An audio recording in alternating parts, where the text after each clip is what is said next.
भृंगी, प्रभु मैं भृंगी हूँ। ऋषि दूध से आधा भरा बर्तन लेकर शिव के सामने खड़े थे।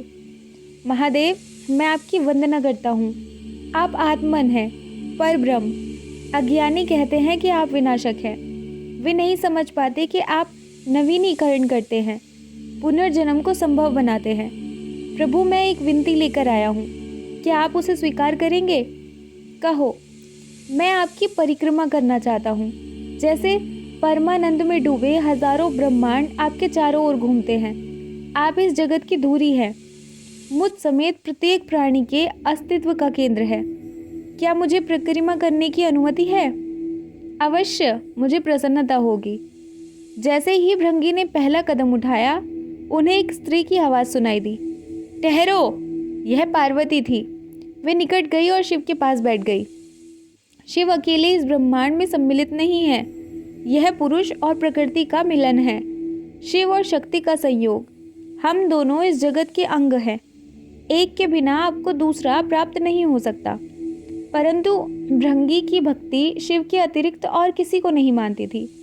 उनके हृदय में बने गर्भगृह में केवल एक ही भगवान रहते थे, महादेव। विष्णु नहीं, ब्रह्मा भी नहीं। भृंगी ने पार्वती की ओर देखा। और ये तो बिल्कुल ही नहीं। मुझे क्षमा कीजिए, भृंगी ने सिर हिलाकर कहा। मैं किसी और की पूजा नहीं करता। मैं शैव हूँ और मैं आदि शक्ति हूँ। मैं केवल महादेव की परिक्रमा करूँगा। परिक्रमा दोनों की करनी होगी, या किसी की नहीं। भृंगी चल पड़े। उन्होंने पार्वती की उपेक्षा करके केवल शिव की परिक्रमा करनी चाहिए।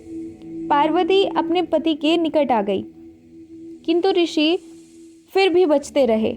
वे और निकट आई, तो भी भृंगी ने उन पर ध्यान नहीं दिया। यह देखकर देवी पार्वती उठकर शिव की गोद में जा बैठी। अब क्या? भृंगी मुस्कुराए और फिर गायब हो गए। पार्वती देखती रह गई। भृंगी न सामने न नीचे, न पीछे न ऊपर। पार्वती सोच रही थी कि भृंगी ने पराजय स्वीकार कर ली होगी, कि तभी भनभनाहट की आवाज़ ने उनका ध्यान खींच लिया। मधुमक्खी, वह मक्खी देवी के चेहरे के पास उड़ रही थी, मानो उनकी आंख पर काट लेना चाहती हो। फिर वह शिव के चारों ओर उत्साह से उड़ने लगी, जैसे कोई ग्रह सूर्य के आसपास चक्कर लगाता है। पार्वती उसे देख रही थी। देवी को लगा कि भृंगी की अंडाकार चाल उनको उपहास उड़ा रही थी। शिव ने देखा कि पार्वती का खून खोल रहा था और उनका क्रोध बढ़ता जा रहा था। वह किसी भी क्षण फट सकती थी। शिव ने आंखें बंद कर ली। अब केवल एक ही उपाय था। मधुमक्खी रुक गई। कुछ हो रहा था। मक्खी का मार्ग अवरुद्ध होने लगा। शिव पार्वती के बीच की दूरी कम हो रही थी।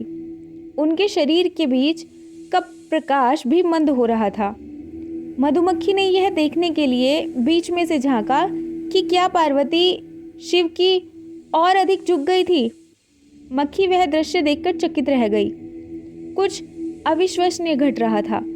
शिव और पार्वती के शरीर मिलकर एक हो रहे थे।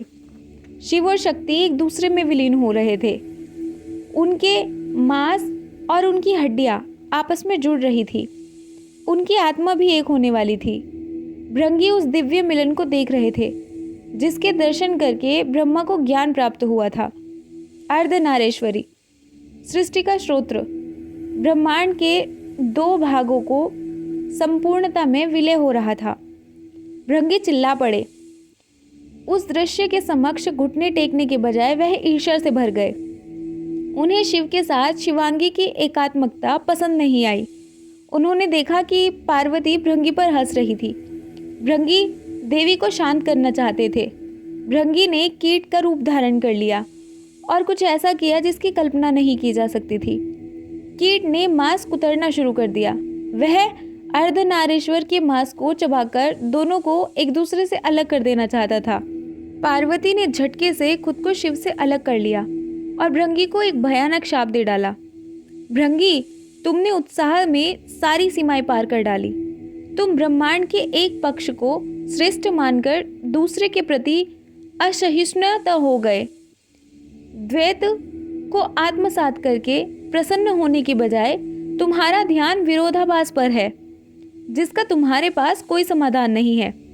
तुम मूर्ख हो, जो यह समझते हो कि तुम शिव को शक्ति से अलग कर सकते हो। तुम्हें यह मूलभूत सत्य दिखाई नहीं देता कि हम दोनों एक हैं। चूंकि तुमने ब्रह्मांड का पोषण करने वाली पवित्र स्त्री शक्ति की अवहेलना की है, इसलिए मैं तुम्हें शाप देती हूँ कि तुम अपना समस्त मांस खो दोगे, क्योंकि जीव को अपना मांस माँ से विरासत में मिलता है। तुम्हारे पास केवल हड्डियां शेष रह जाएंगी, क्योंकि वे पिता से प्राप्त होती हैं। पार्वती के शाप देते ही भृंगी कंकाल में बदल गया। उसकी मांसपेशियां नष्ट हो गई और उसके लिए सीधा खड़ा होना भी असंभव हो गया।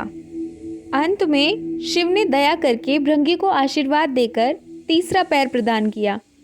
इस तरह भृंगी 3 टांगों वाला कीट बन गया।